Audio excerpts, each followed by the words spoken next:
Greece in the interwar years. It was a time of the Second Hellenic Republic, the time that Greece had no king. But how did that take place? In this video you're going to learn about interwar Greece, how the king disappeared, how the king returned. Interwar Greece coming up. Good to have you back on the channel. If you're new, I'm Stefan, I'm a Dutch history teacher. I make videos about history for you. If you find that interesting, consider subscribing and also hit that notification bell. For Greece, war violence did not end in 1918. With the end of the First World War, what followed was the Greco-Turkish War, which ended in 1922 and where the Greeks suffered a defeat known as the catastrophe. They pulled back from Anatolia, and in the ensuing Treaty of Lausanne there was to be a population transfer. Turks in Greece were deported to Anatolia and Greeks living there were deported to Greece. The political foundation of the state had been all but broken. The economy was in ruins. Economically and socially, Greece was a poorer, more backward country during the interwar period than it had been before the decade of upheavals.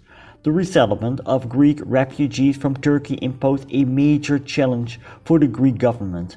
They were aided by a national relief organization led by Henry Morgenthau. It took them 7 years to house the 1.3 to 1.4 million refugees, but it was done. The economy was repaired. Young artists and intellectuals formed a new creative generation in literature and arts. In interwar Greece, Greek cultural and intellectual life was infused with an abundance of youthful energy. This couldn't be said for the aging political class. Here is how things played out. In 1922, after the defeat in Anatolia, the military took charge in Greece. The government executed 6 officials they held responsible for the defeat in Asia Minor. In 1923, a counter-revolutionary coup by officers loyal to King George II failed. It discredited the monarchy and political instability remained. In 1924, the monarchy was abolished by a vote of a constituent assembly, and thus the Second Hellenic Republic was born. The first one existed 1 century earlier when Greece fought itself free from the Ottomans. In 1925, General Theodoros Pangalos abolished the Constituent Assembly and became president. He was soon ousted by a rival general. In 1927, the political factions tried to set aside their differences, but nothing worked. Then, the elderly retired Eleftherios Venizelos returned from Crete to unite the Greek people. He played a major role before and during the First World War. Now he was back, and during the 1928 elections, together with smaller splinter groups, the Venizelos had captured 223 seats out of 250.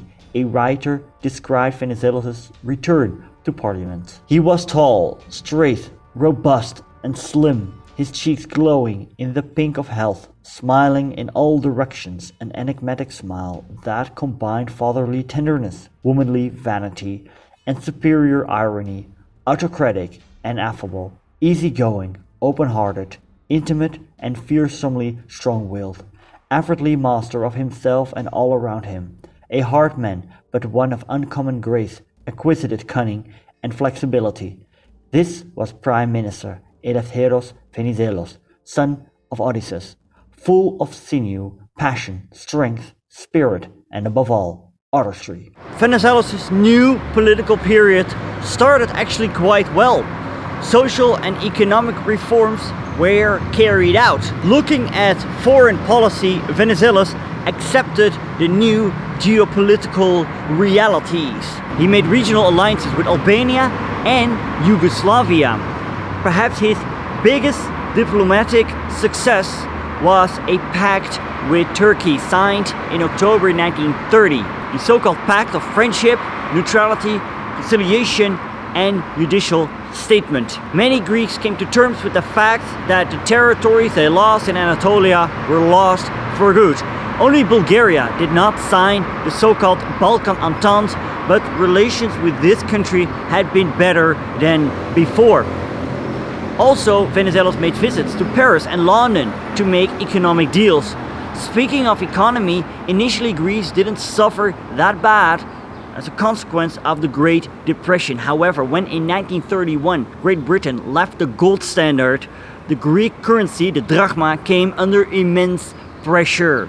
Combined with bad harvests, economic situation in Greece worsened, and this also worsened Venizelos' electoral chances. The crisis brought back the political divisions that were simmering under the surface. From the dampening down the old divisions or trying to bridge them, politicians and their supporters in the military on both sides now began to vie with one another to rekindle the hatreds of almost 20 years before. It had made matters worse that all of the political leaders of any consequence were of an age to have been shaped by the polarization of that time.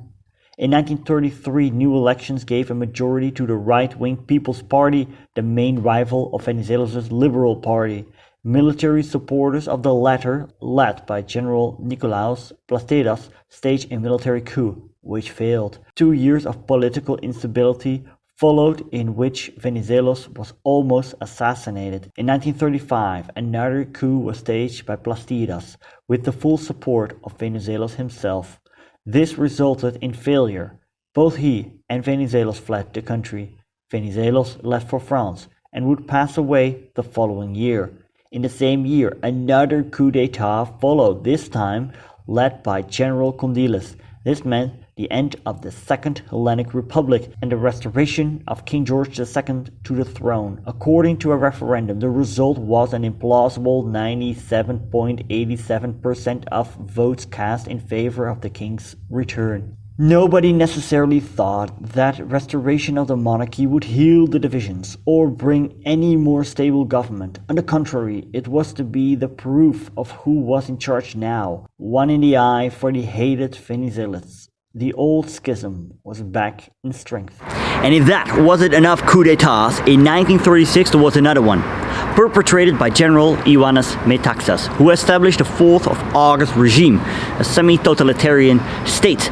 Metaxas had fascist tendencies, took inspiration from fascist Italy, and it was ironically Italy that invaded his country. On the 28th of October 1940, the Greco-Italian War started. And so, Greece got sucked into the Second World War. Now how that all unfolded, you will learn right here. If you'd like to learn about other short-lived states, you can click right here. Check me out on Patreon, because with your donations I can keep doing this and expand. Subscribe, thanks for watching, give this video a like, I'll see you later.